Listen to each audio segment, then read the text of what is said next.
نعرہ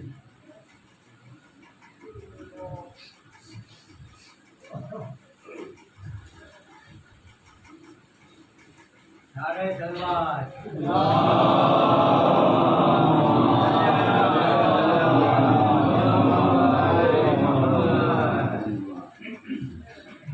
لا حول ولا قوة إلا بالله العلي العظيم. أعوذ بالله من الشيطان الرجيم. بسم الله الرحمن الرحيم. الحمد لله رب العالمين بارئ الخلائق أجمعين وباعث الأنبياء والمرسلين والصلاة والسلام والتحية والإكرام على نبينا وحبيب قلوبنا وطبيب نفوسنا أبي القاسم المصطفى محمد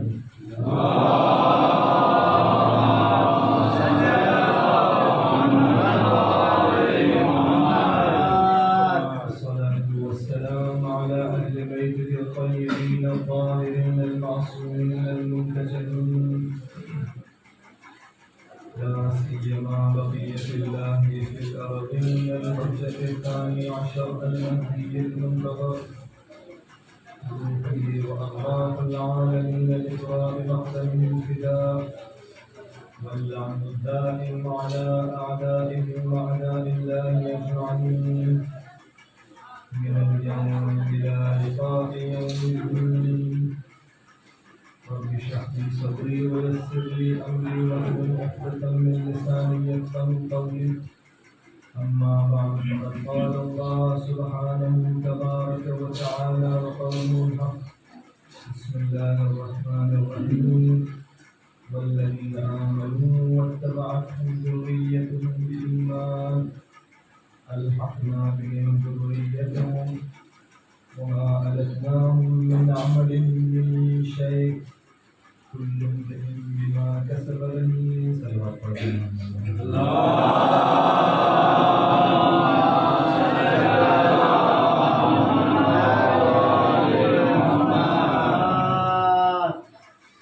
پروردگار عالم ہماری اس عبادت قبول فرمائے اور اسے ہماری ہدایت کا ذریعہ قرار دے. ماہ سفر ہے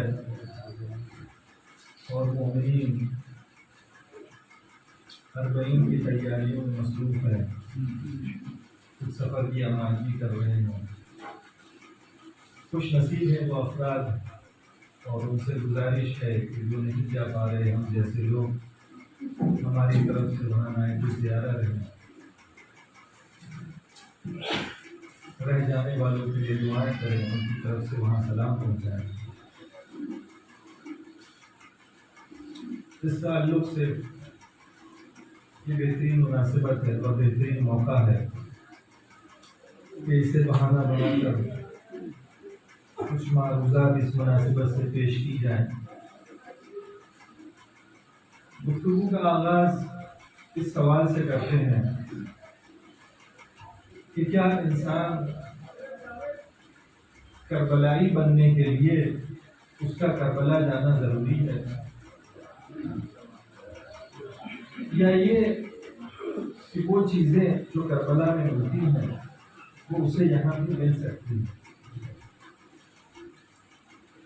اگر اس چیز کو ہم زمین کربلا تک محدود کرتے ہیں تو مشکل یہ ہے کہ جن کے پاس مالی استطاعت نہیں ہے, جو وہاں نہیں جا سکتے, تو پھر وہ کیا کریں؟ پھر تو یہ امیروں کا دین ہو گیا کہ جن کے پاس پیسہ ہے, استطاعت ہے, جو جا سکتے ہیں وہ کربلا چلے گئے, اور جن کے پاس مالی استطاعت نہیں وہ کیا کریں؟ یا یہ کہ مالی استطاعت ہے مگر مصروفیت ہے, بیماری ہے, اس قابل نہیں کہ وہ وہاں جا سکیں, تو ان کے لیے کیا حکم ہے؟ اور جب زمانے کربلا کی زمین کربلا کی بات ہو رہی ہے تو پھر زمانے کربلا کی بھی بات ہوگی کہ جسے ہم زمانے عاشورہ کہتے ہیں, کہ وہ تو ہماری دسترسی میں ہے نہیں.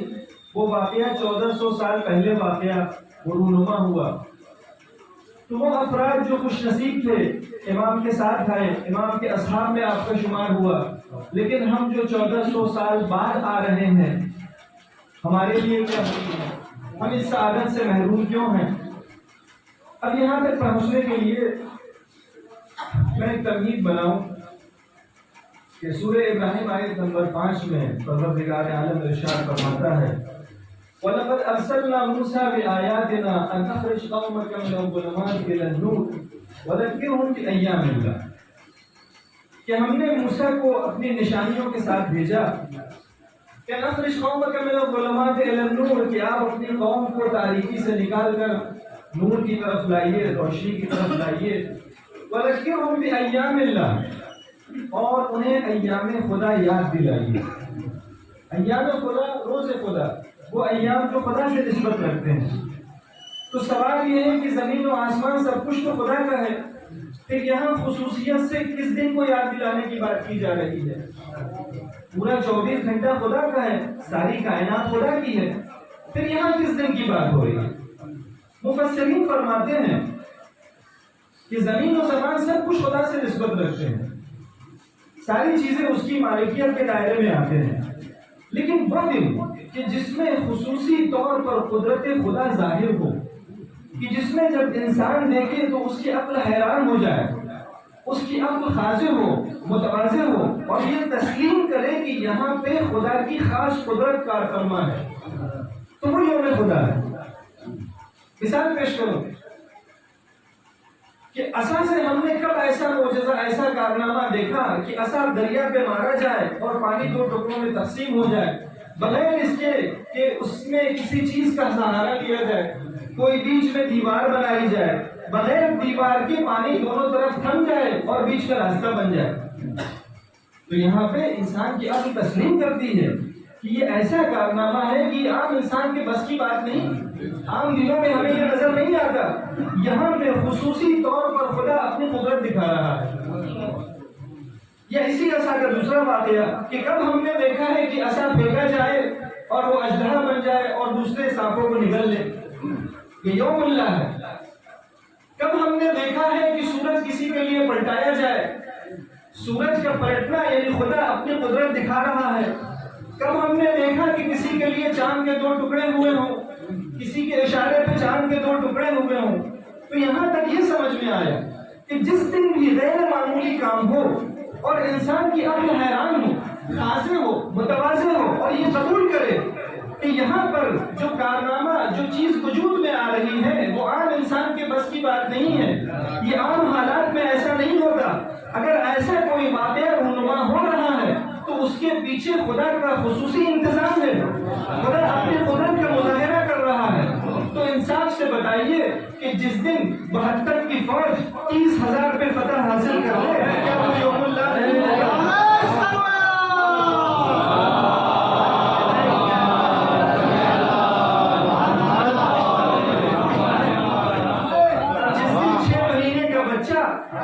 شعبہ کی گردن پر اڑ دے، کیا وہ یوم اللہ نہیں ہوگا؟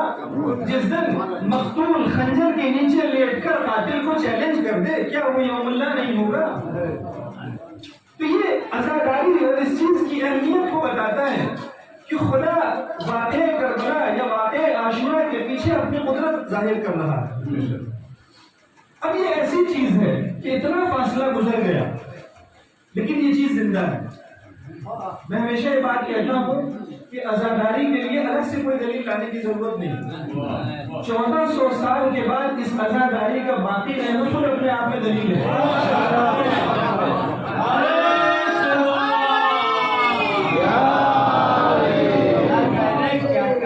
یہ خود معجزہ ہے۔ کوئی عزیز مرتا ہے تو اتنے عرصے سے یاد نہیں رکھا جاتا، 2-4 مہینہ ہو گیا، 6 مہینہ ہو گیا، سال بھر ہو گیا، 10 سال مان لیجئے۔ بلکہ بعض تو اس طرح کہتے ہیں کہ جس طرح سے انسان کے ذہن سے اس مرنے والے کی یادیں مٹتی رہتی، جس طرح سے زمین کے نیچے وہ انسان ختم ہوتا رہتا ہے، بوسیدہ ہوتا رہتا ہے، بالکل اسی طرح سے یادوں سے مٹتا جاتا ہے، بلکہ اس کی رفتار زیادہ رہتی ہے، ذہنوں سے جلدی غائب ہو جاتا ہے۔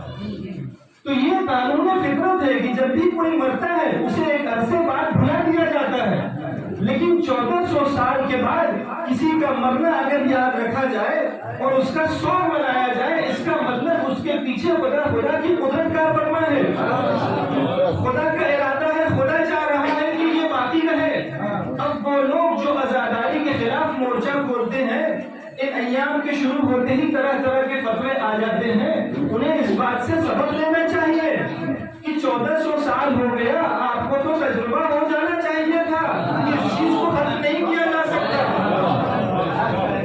جس زمانے میں ہم کمزور تھے، ناتوان تھے، ہم قربانی دے کے زیارت پہ جاتے تھے، کوئی ہاتھ کٹواتا تھا، کوئی سر کٹواتا تھا، اس زمانے میں بھی یہ عزاداری ختم نہیں ہوئی۔ آج تو ہمارے اقتدار کا دور ہے، آج ہم سپر پاور کی آنکھوں میں آنکھیں ملا کر اس کو چیلنج کرتے ہیں، تو آج یہ عزاداری کیسے ختم ہوگی؟ تو یہاں تک ہم یہ پہنچے کہ اس عزاداری کے پیچھے خدا کا ارادہ ہے۔ تو وہ لوگ جو اسے ختم کرنا چاہتے ہیں، انہیں یہ سمجھ لینا چاہیے کہ وہ عزاداروں کے خلاف نہیں کھڑے، وہ اس کے خلاف کھڑے ہیں کہ جو اس کے پیچھے کھڑا ہے۔ آپ اس کے مقابل میں نہیں ٹک سکتے، یہ اپنے آپ میں ایک معجزہ ہے۔ خدا چاہتا ہے کہ یہ غم زندہ رہے، خدا چاہتا ہے کہ یہ غم باقی رہے۔ اب یہاں تھوڑا سا ایک میں اشارہ کروں، کیونکہ یہ کوئی نئی بات نہیں ہے، یہ آپ ہی لوگوں کی بات ہے کہ جس کو میں ممبر سے نقل کر رہا ہوں۔ نعرہ سلوات!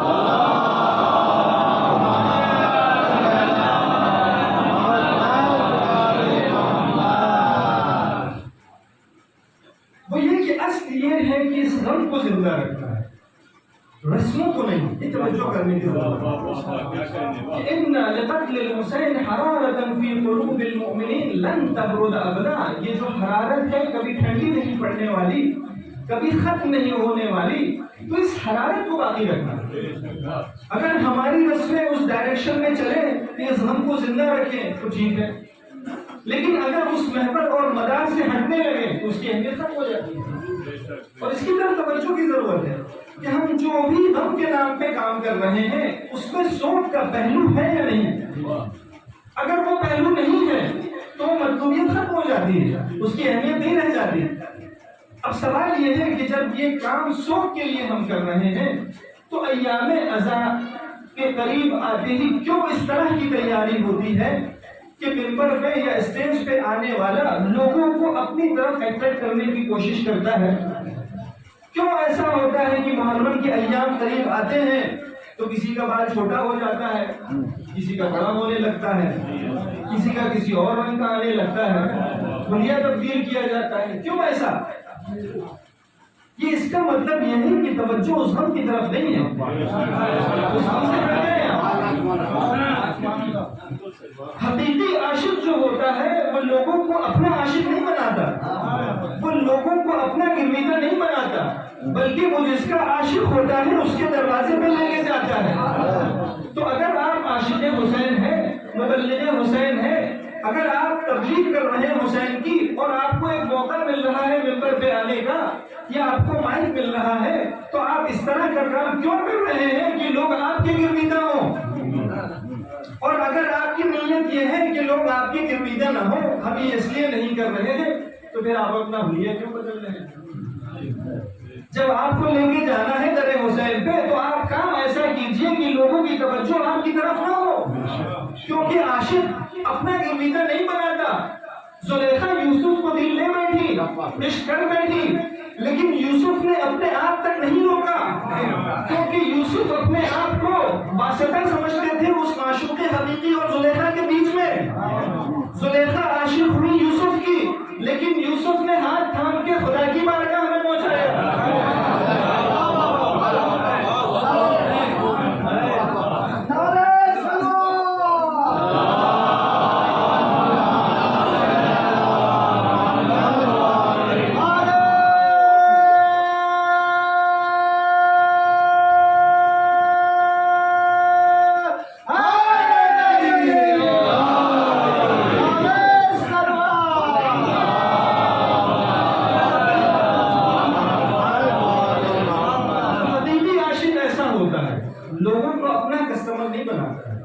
اپنا گرویدہ نہیں بناتا ہے، لوگوں کا ہاتھ تھامتا ہے، اس کے در پہ لے جاتا ہے جس کا وہ تذکرہ کر رہا ہے۔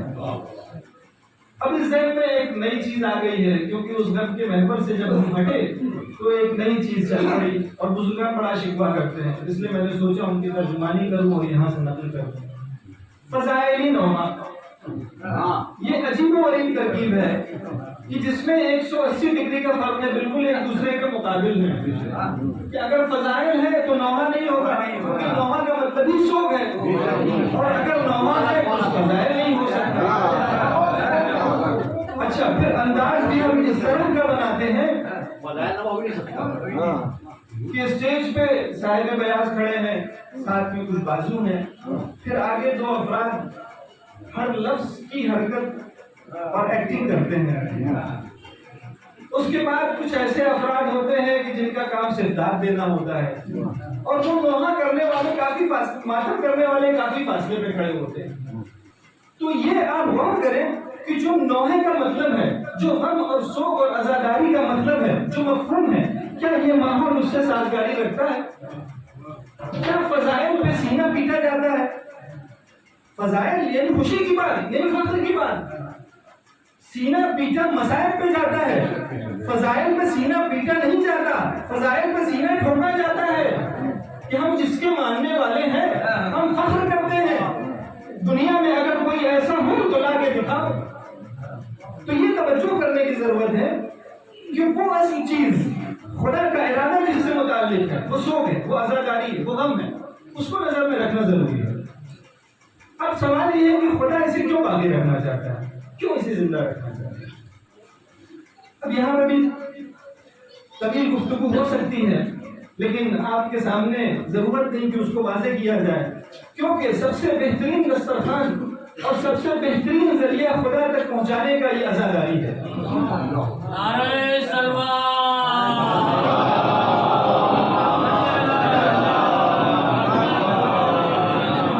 خدا چاہتا ہے کہ یہ چیز زندہ رہے تاکہ اس کے ذریعے سے لوگ ہدایت پاتے رہیں۔ خدا چاہتا ہے کہ لوگ کربلائی بنے، لوگ عاشورائی بنے، کیونکہ جو بھی کربلائی بنے گا وہ خدا والا بنے گا، جو بھی عاشورائی بنے گا وہ عاشق خدا بنے گا، کیونکہ اہل بیت نے خدا کے مقابل میں کوئی الگ دکان نہیں کھولی ہے۔ اگر کوئی گھر اہل بیت پہ جائے گا تو اس کا ہاتھ تھام کر خدا کے حضور میں لے جائیں گے۔ تو خدا چاہتا ہے کہ زندہ ہے۔ اب جو میں نے سوال عرض کیا تھا وہاں تک تقریباً ہم پہنچ گئے ہیں، اور سرنامے کے طور پر جو میں نے آیت پڑھی تھی اب اس کا ترجمہ کروں۔ سورہ طور آیت نمبر 21 ارشاد ہوتا ہے والذین آمنوا، انسان کربلائی کیسے بنتا ہے یہ سوال۔ والذین آمنوا، جو لوگ ایمان لے کر آئے، واتبعتہم ذریتہم بایمان، اور ان کی ذریت نے ایمان میں ان کی پیروی کی، الحقنا بہم ذریتہم، تو ہم ان کی ذریت کو ان سے ملحق کریں گے۔ تھوڑا سا بات شاید واضح نہ ہوئی ہو، یہ قرآن ایک قاعدہ بیان کر رہا ہے کہ جس کو قاعدہ لحوق یا قانون لحوق آپ کہہ سکتے ہیں، کہ ایک انسان دوسرے انسان سے ملحق کیسے ہوتا ہے، اس سے رشتہ کیسے بنتا ہے، اس کی معیت کیسے حاصل ہوتی ہے، اس کا صحابی کیسے بنتا ہے، اس کا ہمراہ کیسے بنتا ہے۔ طریقہ بتا رہا ہے کہ اگر ذریت اپنے اسلاف کی پیروی کرے ایمان میں تو ہم ان کو ان سے ملحق قرار دیں گے، یعنی ان کو ان کی ذریت میں ہم سمجھیں گے۔ لیکن اگر ایمان میں پیروی نہ ہو، باپ بیٹے میں ایمانی رشتہ نہ ہو، تو اس رشتے کو ہم قبول نہیں کرتے۔ رشتے کے دو طریقے ہیں، دو لفظ ہم استعمال کرتے ہیں، حسب اور نسب، حالانکہ ایک ساتھ استعمال کرتے ہیں مگر فرق ہے۔ نسب یعنی خونی رشتہ، یہ فلاں کی اولاد ہے، وہ جو شناختی کارڈ پہ لکھا جاتا ہے وہ نسب ہوتا ہے۔ لیکن حسب کیا ہے کہ جس سے کردار ملتا ہوا ہے، ممکن ہے اس سے ہمارا کوئی رشتہ نہ ہو، ہمارے ملک کا نہ ہو، ہمارے مذہب کا نہ ہو، لیکن چونکہ کردار اور مزاج ملتا ہوا ہے اس لیے ہم ان کی اولاد کہلا سکتے ہیں، ان کے رشتہ دار کہلا سکتے ہیں، یہ ہوتا ہے نسب۔ اب نسب دیکھیے کہ قرآن کی نظر میں خونی رشتہ معیار نہیں ہے، معیار یہ ہے کہ آپ کا کردار ملتا ہے یا نہیں۔ اگر اسلاف سے آپ کا کردار مل رہا ہے، ایمان میں آپ ان کے راستے پہ چل رہے ہیں، تو آپ ان کے ساتھ شمار ہوں گے، ان سے ملحق شمار ہوں گے۔ اور اگر ایمان میں آپ پیروی نہیں کر رہے ہیں، ان کے ہمراہ نہیں ہیں تو آپ کا رشتہ نہیں مانا جائے گا. واضح سی مثال قرآن کی آیت ہے کہ جناب نوح نے اپنے بیٹے سے کہا کہ آ جاؤ کشتی میں سوار ہو جاؤ. لا عاصم اليوم، آج کوئی تمہیں نہیں بچا سکتا. تو کہا سآوی الی جبل، میں پہاڑ پہ چڑھ جاؤں گا. فرمایا آج کوئی نہیں بچا سکتا. تو بیٹے نے باپ کی ایمانی بات نہیں مانی. باپ ہمدردانہ بات کر رہا ہے کہ ایمان کی تمہیں بات بتا رہا ہوں، کشتی میں آ جاؤ بچ جاؤ گے. نہیں مانی. قرآن کیا کہتا ہے؟ پوری رشتہ ہے. قرآن کہتا ہے انہ لیس من اہلک، یہ تمہارا بیٹا نہیں ہے. انہ عمل غیر صالح. امام رضا فرماتے ہیں کہ قرآن نے اس کو قبول کیوں نہیں کیا؟ لأنه كان مخالفا له، کیونکہ اس نے مخالفت کی، باپ کی وہ بات نہیں مانی.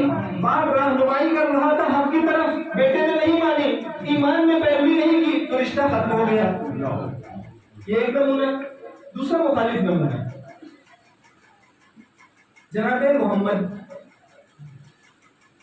ابن ابی بکر اس دنیا سے گئے.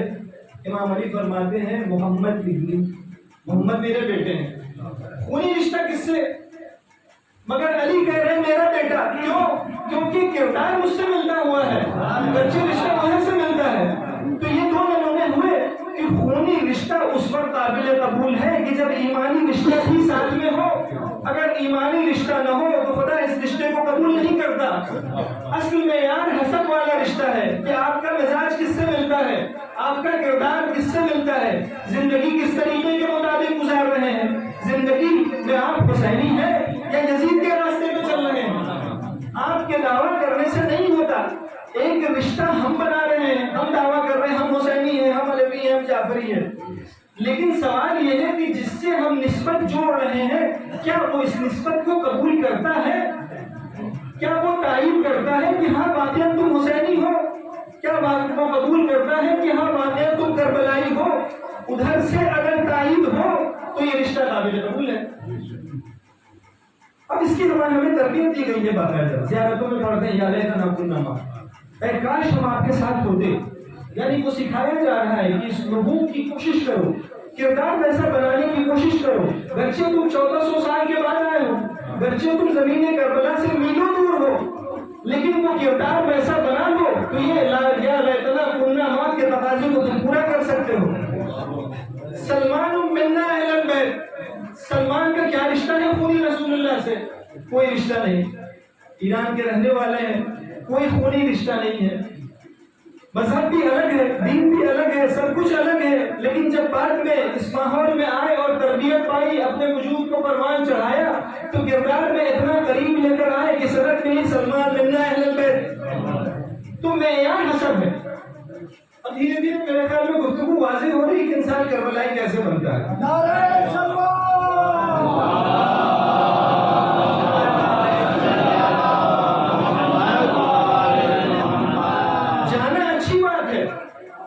لیکن یہ ذہن میں رہے کہ اسی کربلا میں وہ 72 بھی آئے تھے اور اسی کربلا میں وہ 30,000 لشکر بھی آئے تھے. اگر کربلائی کو 72 کو مانتے ہیں، عزت ہم ان کی کرتے ہیں ان کی نہیں، تو اصل معیار یہ ہے کہ کردار آپ کا کس سے ملتا ہوا ہے. اب نمونے دیکھیے. جناب وہب کلبی نصرانی فیملی ہے جو واقعہ عاشورہ سے 2 ہفتہ پہلے قریب مسلمان ہوئے. جو خود آئے ہیں، ان کی زوجہ ہے اور ساتھ میں والدہ ہے. فاصلہ دیکھیں، کوئی خونی رشتہ نہیں ہے، مذہب بھی الگ ہے، فاصلہ ہے پوری طرح سے. صرف 2 ہفتے کی مدت میں اپنی تربیت کیسے کی. 3 لوگ کربلا میں اپنی فیملی کے ساتھ آئے، ان میں سے ایک یہ فیملی ہے اور جناب عمرو بن جنادہ ہے اور جناب مسلم ابن اوسجہ ہے. جناب وہب روز عاشور آتا ہے، والدہ کہتی ہے بیٹا جاؤ حسین کے لیے اپنا سر کا نذرانہ پیش کرو. بیٹا جاتا ہے، جنگ کرتا ہے، جنگ کر کے واپس آتا ہے. ارضیت عنی یا اماں، اے والدہ آپ ہم سے راضی ہوئی؟ تو ماں کہتی ہے جب تک تم اپنا سر نہیں دو گے تب تک میں راضی نہیں ہوں. بیٹا جاتا ہے اور پھر وہاں پہ جا کے قربانی دیتا ہے، سر قلم کیا جاتا ہے اور سر کو پھر ماں کی طرف پھینک دیا جاتا ہے. ماں محبت میں اس سر کو اٹھاتی ہے، چہرے کو صاف کرتی ہے، چہرے کا بوسہ لیتی ہے، اور پھر دوبارہ اسی طرف پھینک دیتی ہے، کہتی ہے جو راہ حسین میں ہم دے دیتے ہیں اسے واپس نہیں لیتے، جو راہ حسین نے دے دیا اسے ہم واپس نہیں لیں گے۔ اب جس جملے کے لیے میں نے زحمت دی تھی کہ اس کے بعد پھر جناب ام وہب کی والدہ ایک عصا لیتی ہیں اور میدان کی طرف جاتی ہے دشمنوں پہ حملہ کرنے، پیچھے سے امام حسین آتے ہیں اور کہتے ہیں ارجعی یا ام وہب، اے ام وہب واپس جائیے، انتے بکنوکی مع رسول اللہ، آپ اور آپ کا بیٹا رسول اللہ کے ساتھ ہے۔ دیکھیں فرق کتنا، 2 ہفتہ پہلے ملے، فاصلہ کتنا، کوئی خونی رشتہ نہیں، مذہب بھی الگ، لیکن 2 ہفتے میں حسین نے کیسے تربیت کی اور انہوں نے کس طرح سے اس تربیت کو قبول کیا کہ 2 ہفتے کی مدت میں حسین سند دیتے ہیں کہ گرچہ تم 50 سال کے بعد آئے ہو لیکن پھر بھی تم مع رسول اللہ یعنی صحابی رسول ہو۔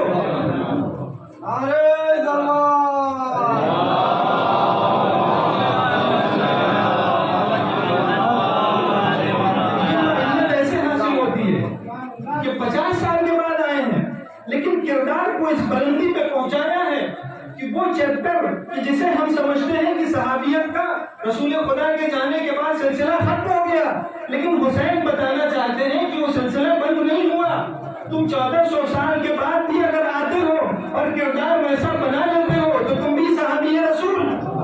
حسین نے کر کے دکھایا کہ یہ اتنے فاصلے بعد بھی آئے ہیں لیکن کردار ایسا بنایا ہے کہ یہ صحابی رسول میں شمار ہوں گے۔ رسول کے پہلو میں سونا معیار نہیں ہے، ساتھ میں اٹھنا بیٹھنا معیار نہیں ہے، معیار کردار ہے۔ کردار آپ بنائیے تو صحابی رسول ہے۔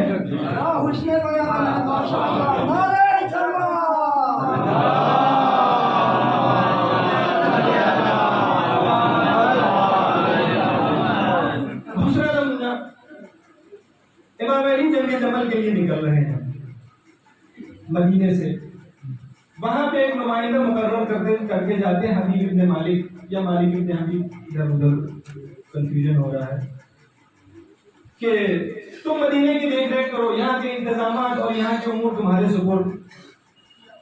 مالک امام سے حبیب عرض کرتے ہیں کہ مولا آپ لوگ تو خوش قسمت ہیں، آپ جا رہے ہیں میدان جنگ میں، آپ جہاد کر رہے ہیں، جہاد فی سبیل اللہ، ثواب آپ کو ملے گا، میں اس سعادت سے محروم ہوں۔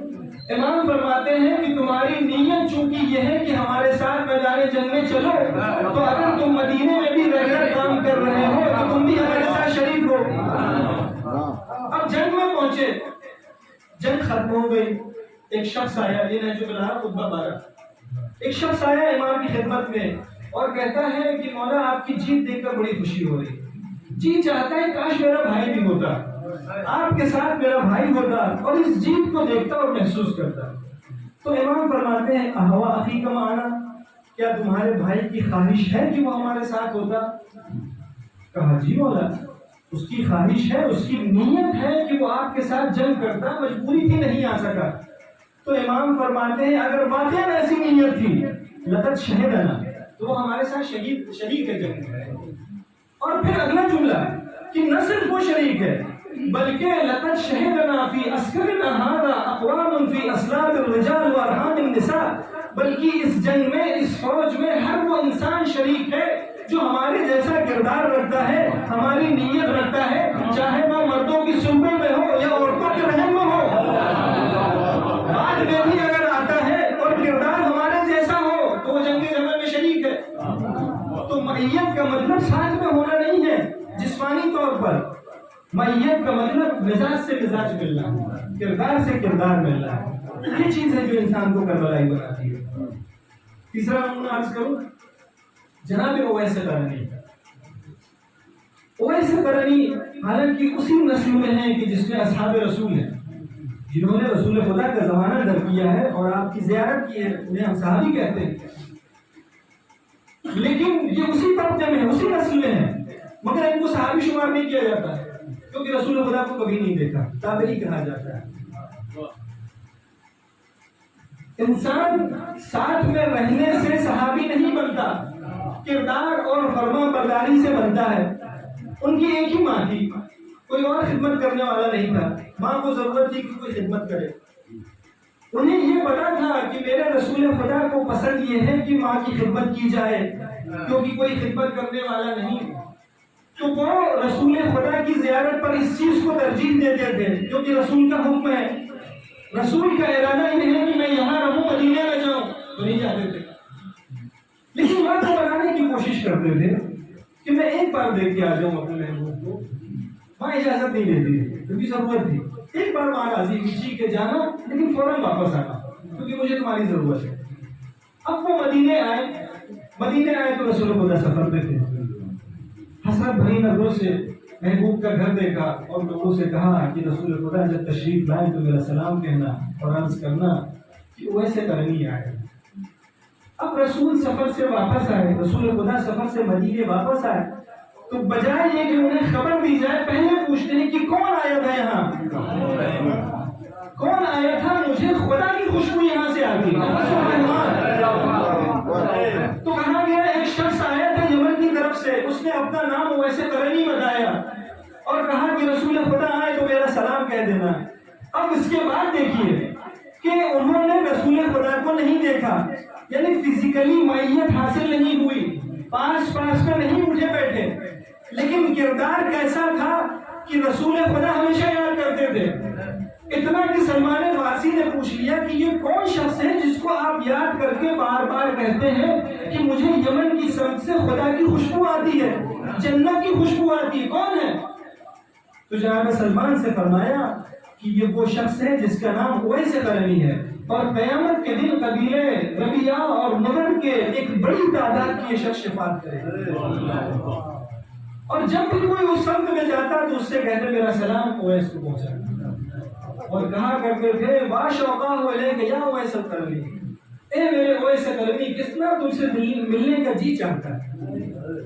فاصلہ ہے، میلوں فاصلہ ہے، کبھی دیکھا نہیں، لیکن کردار کو اس بلندی پہ پہنچایا کہ جہاں انسان کی خواہش یہ ہوتی ہے کہ ایک بار میں اپنے رسول کو دیکھ لوں، ایک بار اپنے امام کو دیکھ لوں، وہاں پر اکثر رسول خدا خواہش کرتے ہیں کہ میں اویس سے ملنا چاہتا ہوں، یہ معیت ہے۔ چوتھا نمونہ عرض کروں جناب سلمان فارسی کہ جن کے پاس کتنا بڑا عنوان ہے کہ منا اہل البیت، کیسے اس منزل تک پہنچے، مقام معیت اور مقام ملیت تک کیسے پہنچے؟ کیا ساتھ میں رہنے کی وجہ سے، ساتھ میں اٹھنا بیٹھنا تھا، یہ وجہ کچھ اور تھی؟ امام صادق علیہ السلام سے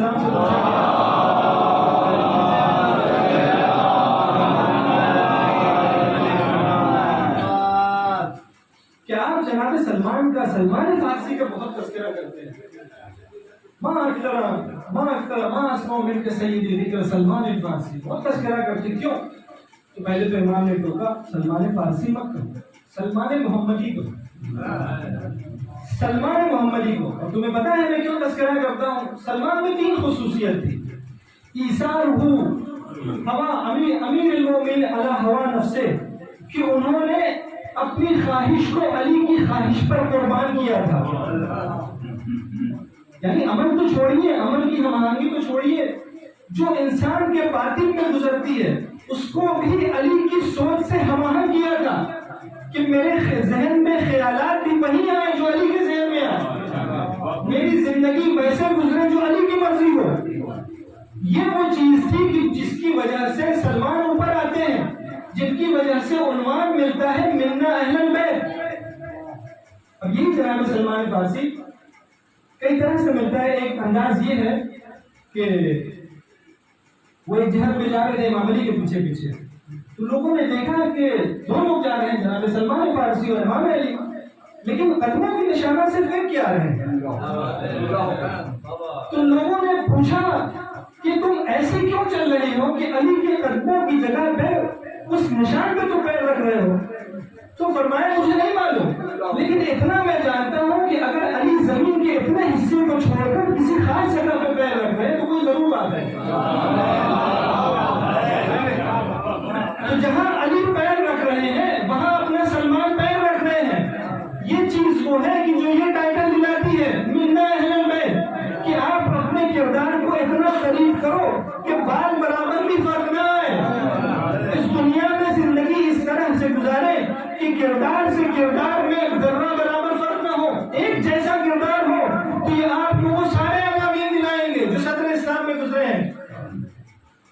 چاہے واقعہ عاشورہ ہو یا جنگ جمل کی ابھی مثال دی، جتنے بھی یہ واقعات رونما ہوئے ہیں آپ حق کے محاذ میں شامل ہو، یہ چیز ہوئی۔ اچھا اس کے اوپر کی ایک منزل عرض کروں پھر اگلی گفتگو میں چلوں۔ نعرہ سلوات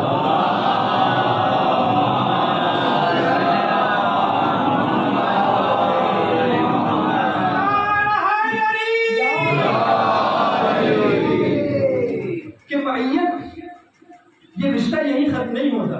اگر حسد والا رشتہ انسان بنائے، کردار والا رشتہ انسان بنائے تو اس دنیا کے اختتام پہ ختم نہیں ہوتا، آخرت تک چلتا ہے۔ بہت ساری حدیثیں ہیں اور شاید میں عرض کروں بدھ کے دن کچھ اور بھی، ایک نمونہ بس عرض کروں۔ اس سے پہلے میں نے عرض کیا تھا ایک کتاب ہے سیاحت شرف اعلیٰ نجفی کوچانی کی، کہ جنہوں نے اپنے مرنے کے بعد کے حالات لکھے ہیں، یعنی کچھ تو آیات و روایات کی بنیاد پر اور کچھ ان کے مکاشفات تھے، اس کو جمع کر کے انہوں نے لکھا۔ ایک جگہ وہ لکھتے ہیں کتاب کا آغاز بھی یعنی بالکل ایسے کہ جیسے واقعی موت کا تذکرہ کرتے ہیں، شروع بھی اس طرح کرتے ہیں بسم اللہ الرحمن الرحیم اور میں مر گیا، کیونکہ موت بھی ایسے ہی آتی ہے اچانک، وہ کتاب بھی ایسے ہی لکھتے ہیں اور اس کے بعد کے حالات لکھتے ہیں کہ قبر میں کیا کیا حالات ہوئے، عالم برزخ میں کن مراحل سے گزرا۔ ایک جگہ لکھتے ہیں وہ کہ میں نے شہدائے کربلا کو دیکھا، اس میں نے جناب عباس کی زیارت کی۔ میت عرض کر رہا ہوں کہ میت کا سلسلہ کہاں تک چلتا ہے۔ جناب عباس کو دیکھا مسلح ہے، زرہ پہنے ہوئے ہیں، تلوار حمائل ہے، سر پہ قلعہ خود ہے۔ مجھے بڑا تعجب ہوا، یہ تو محفوظ جگہ ہے، یہاں پہ جناب عباس کیوں مسلح ہے؟ آخر کس سے خطرہ ہے جناب عباس کو یا کسی اور کو؟ تو محفوظ جگہ ہے۔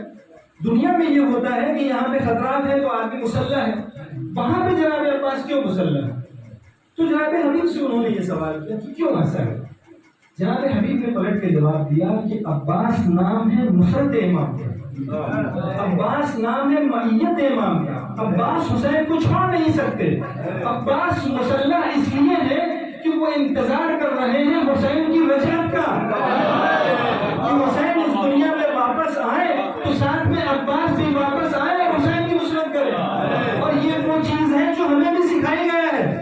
ہم روز دعائے اہم میں پڑھتے ہیں اللہم احال بینی و بینہ الموت الذی جعلتہ علی عبادک حتما مقضیا فاخرجنی من قبری کفنی شاہدا سیفی مجرد الغلاتی ملقیا دعوت الداع فی الحاضر والبعدی، کہ خدایا اگر میں ظہور سے پہلے مر جاؤں، میری زندگی اور ظہور کے بیچ میں موت فاصلہ ہو جائے تو خدایا مجھے میری قبر سے اٹھانا، کفن پہنے ہوں، تلوار سوتے ہوں، میرے ہاتھ میں نیزہ ہو اور میں اپنے امام کی آواز پر لبیک کہتے ہوئے امام کی نصرت کو آگے بڑھوں۔ یعنی یہ میت کا سلسلہ موت پہ جا کے ختم نہیں ہوتا، ہمیں سکھایا گیا، ہماری تربیت کی گئی ہے کہ یہ میت اور کردار ایسے بناؤ کہ یہ سلسلہ کبھی ختم نہ ہو۔ تم اگر مر بھی جاؤ تو وہ میت ایسی ہے کہ تمہیں دوبارہ زندہ کیا جائے گا تاکہ تم امام کے ساتھ ہو، اور پھر یہ سلسلہ جنت تک چلتا ہے، جنت میں بھی ہم لاحق ہیں۔ تو یہ وہ چیز ہے کہ اگر اس کی انسان رعایت کرے تو کربلائی بنتا ہے، تو عاشق بنتا ہے۔ لیکن اس راہ میں سب سے بڑی جو مشکل ہے وہ ہے انا۔ آپ بہت ساری چیزوں کو شمار کر سکتے ہیں لیکن میں نے اس کا انتخاب کیا کہ اس راہ میں جو سب سے بڑی مشکل ہے جس کو آپ نجاست سے تعبیر کر سکتے ہیں، سب سے بڑی پلیدی جو ہے وہ انا ہے۔ اگر یہ انا ہمارے اندر ہے تو اس وادی میں ہم جا نہیں سکتے، کربلائی بن نہیں سکتے، وادی عشق میں ہمیں داخلہ نہیں ملے گا۔ کتنے سارے میں ہم نے پالے ہیں، میری جاب، میرا پیسہ، میرا عہدہ، میرا مرتبہ، میری شہرت، یہی نہیں، یہ تو دنیاوی عناوین ہے۔ دین میں بھی آئیے، میری ایسی نماز شب پڑھتا ہوں کوئی اور نہیں پڑھتا، میری قرآن خوانی، اور پھر اس سے اوپر میری مجلس، میرا تبرک، میری آواز، میری نوع خوانی، میری خطابت، یہ جب تک ہم میں کو دیکھتے رہیں گے تب تک اس وادی میں جا نہیں سکتے۔ جب ہم میں کی جگہ، اپنی میں کی جگہ اس معشوق کی میں کو پروان چڑھائیں گے، جب اس کا خیال رکھیں گے تب اس وادی میں جا سکتے ہیں۔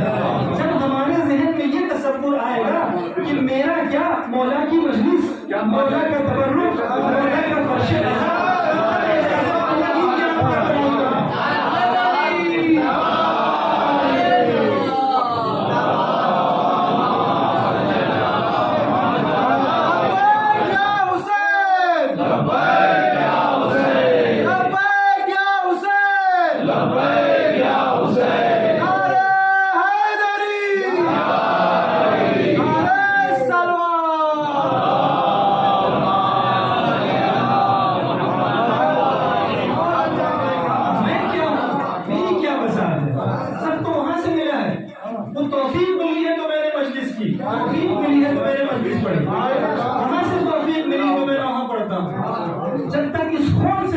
نہیں آئیں گے تب تک کربلا آپ جاتے رہیے.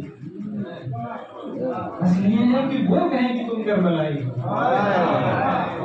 وہ سند اس وقت ملے گی کہ جب اس کے حساب سے ہم باہر آئیں. قرآن کی جلد میں لکھا رہتا ہے لا یمسہ الا المطہرون، کہ اس قرآن کو پاکیزہ افراد کے علاوہ مس نہیں کر سکتے. مزاج قرآن جلد نہیں، باطن قرآن. مزاج قرآن یہ ہے کہ جب تک آپ پاکیزہ نہ ہو تو اس کے باطن تک نہیں پہنچ سکتے. جلد بھی ویسی ہے، بغیر وضو کے آپ مس نہیں کر سکتے اس کے حروف کو. تو پاکیزگی اگر نہ ہو تو اس وادی میں داخلہ نہیں ملتا. حدیث صحیح کیا کہتی ہے کہ ہم دو چیزیں چھوڑ کے جا رہے ہیں، دونوں ایک دوسرے کے برابر ہیں. تو جب آپ کو اہل بیت کی وادی میں داخلہ چاہیے تو اس نجاست کو پہلے ختم کرنا پڑے گا. اس انا کو جب تک ختم نہیں کرتے وہاں تک جا نہیں سکتے. عاشق کا کام یہ ہوتا ہے کہ معشوق کے میں کو اپنی میں بناتا ہے، اس کی مرضی کو اپنے وجود میں ڈھالتا ہے اور اسے پروان چڑھاتا ہے. میری مرضی کوئی نہیں، جو میرے معشوق کی مرضی ہے وہ میری مرضی ہے. اور اگر یہ نہ ہو تو پھر داخلہ نہیں ملتا.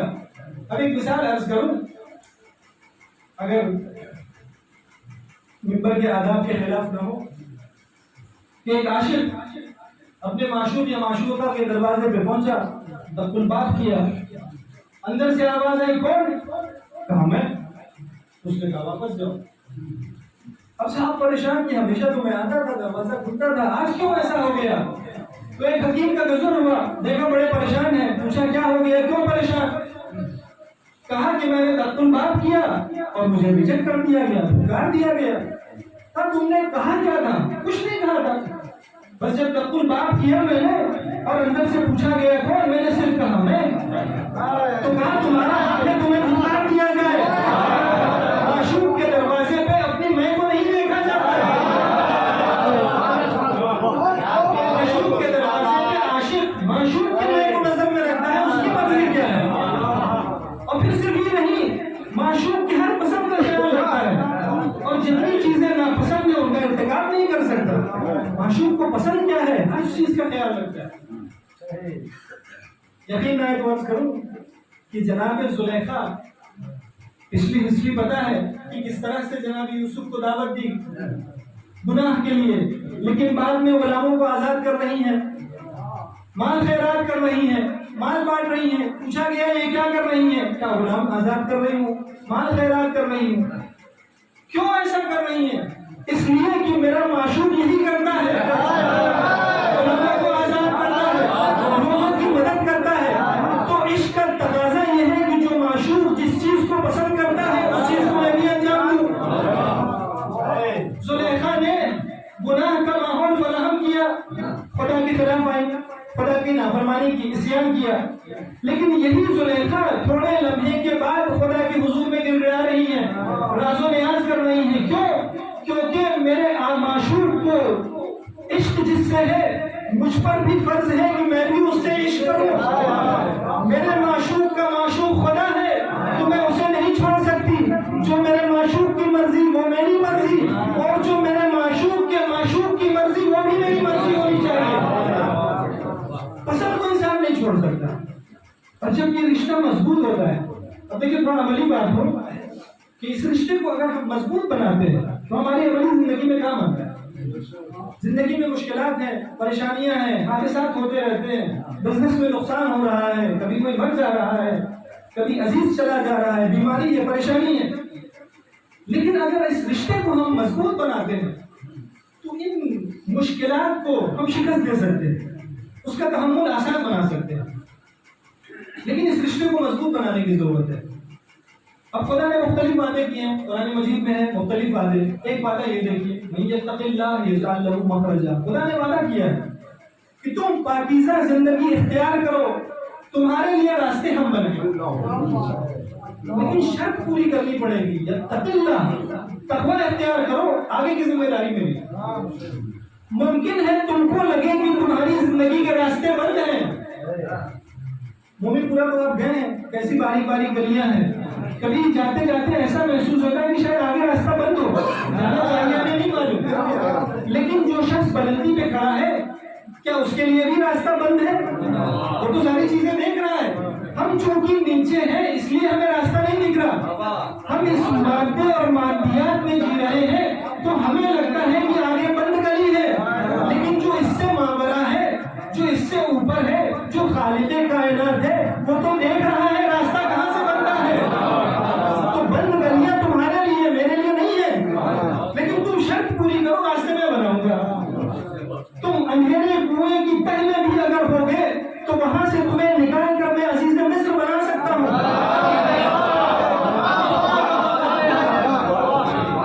نعرہ تکبیر، نعرہ رسالت، نعرہ حیدری، نعرہ سلوان۔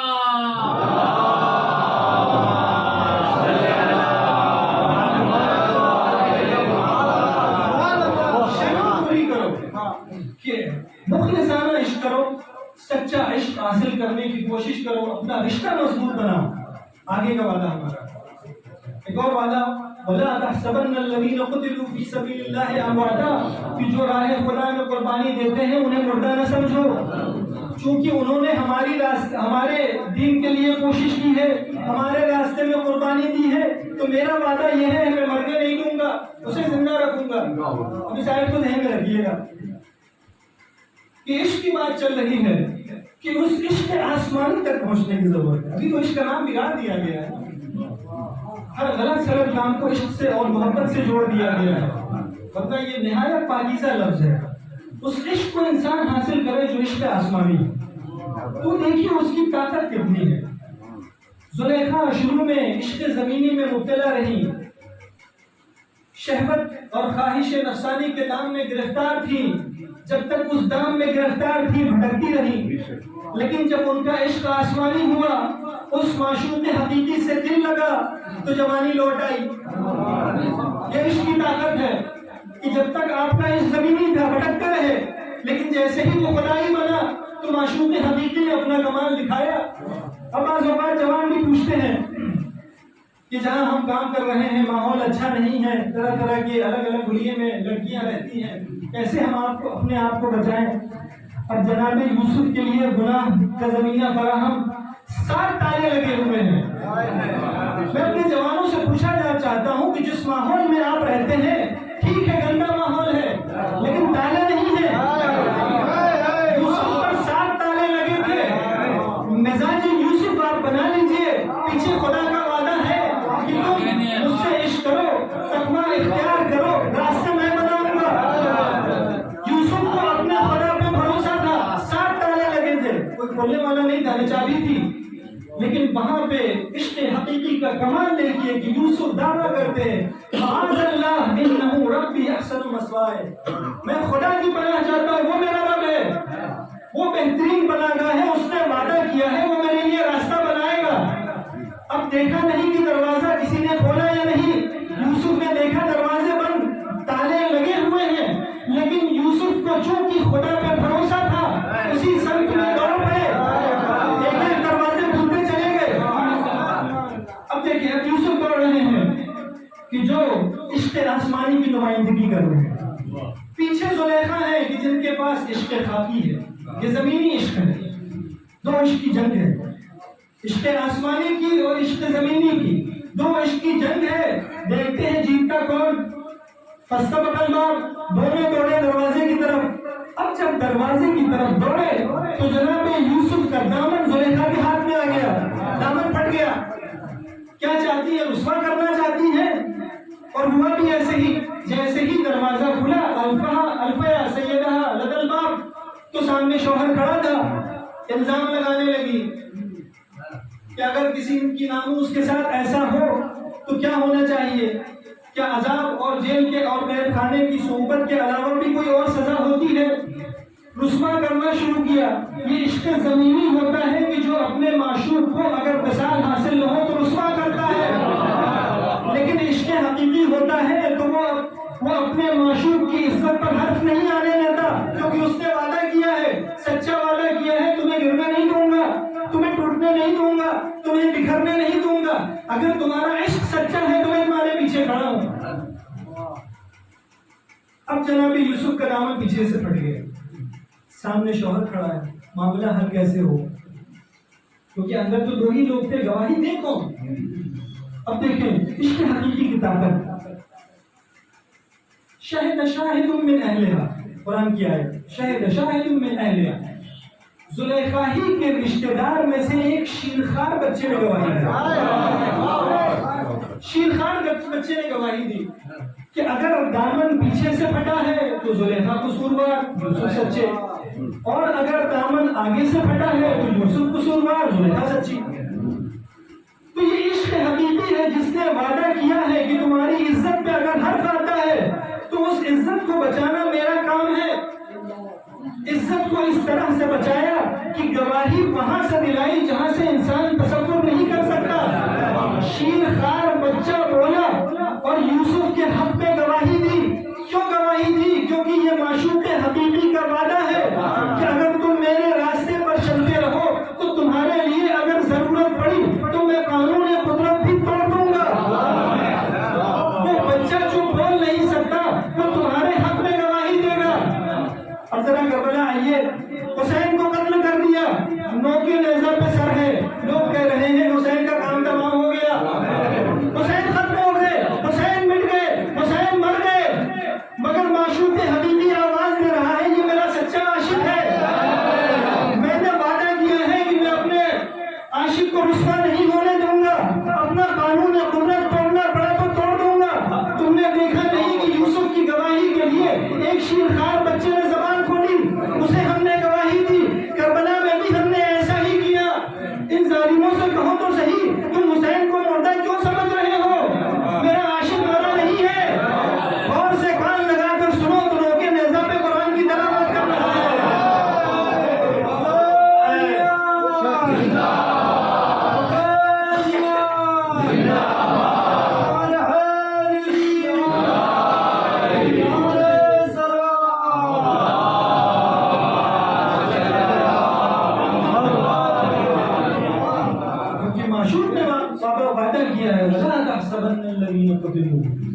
جو ہمارے راہ میں قربانی دیتے ہیں مجھے مردہ نہ سمجھو، میں مرنے نہیں دوں گا. میں نے وعدہ کیا ہے ہمیشہ زندہ رکھوں گا. اور یہ وہ چیز ہے کہ جس نے زینب کو زندہ رکھا. ورنہ ان حالات میں ایک خاتون کیسے زندہ رہی وہ خود اپنے آپ میں معجزہ ہے. وہ بھی اس انداز میں کہ حاکم وقت کے سامنے جاتی ہیں، یزید کے سامنے. اس انداز میں دیکھ میرا لباس بوسیدہ ہے، گرد و خاک سے اٹا ہوا ہے، مصیبتیں تحمل کر کے آئے ہیں، عزیزوں کو کھو کے آئے ہیں. تو تخت میں بیٹھا ہے، تیرے سر پر تاج ہے، ناز و نعمت سے استفادہ کر رہا ہے، لیکن یاد رکھ زندہ ہم رہیں گے تو نہیں. کیوں؟ کیونکہ ہمارے معشوق نے وعدہ کیا وہ ہمیں مرنے نہیں دے گا. یہ چیز تھی جس نے زینب کو زندہ رکھا.